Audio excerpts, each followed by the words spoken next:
The date is April 16, 2026. This is the Executive Lens. Pakistani mediators have arrived in Iran in an effort to salvage faltering peace talks between the U.S. and Iran. A Pakistani delegation led by their army chief is currently in Tehran meeting with Iranian officials, according to the AP. Their mission is to de-escalate regional tensions and facilitate a second round of negotiations between the United States and Iran.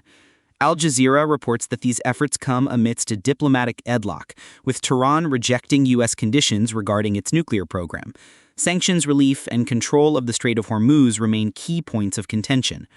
Hopes for a breakthrough are cautiously optimistic, with Pakistani sources telling Al Jazeera that there has been a, quote, major breakthrough regarding a deal on Iran's nuclear program.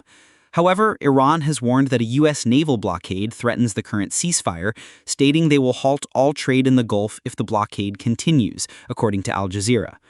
The White House has dismissed reports that President Trump wants to extend the ceasefire, while still expressing optimism that talks could yield an agreement, according to the New York Times. Here's the story most people missed. Business Insider reports that the U.S. Navy lost its first $240 million MQ-4C Triton spy drone during the Iran war. A Navy aviation mishap report indicates the drone crashed on April 9th, with no injuries to personnel, but the cause of the crash remains unclear. What to watch? First, monitor statements coming out of Tehran following the meetings between Iranian and Pakistani officials. Second, watch for any official announcements from the White House regarding the status of the U.S. naval blockade.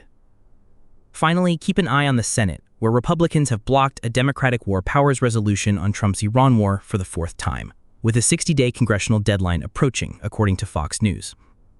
That is the Executive Lens for April 16, 2026.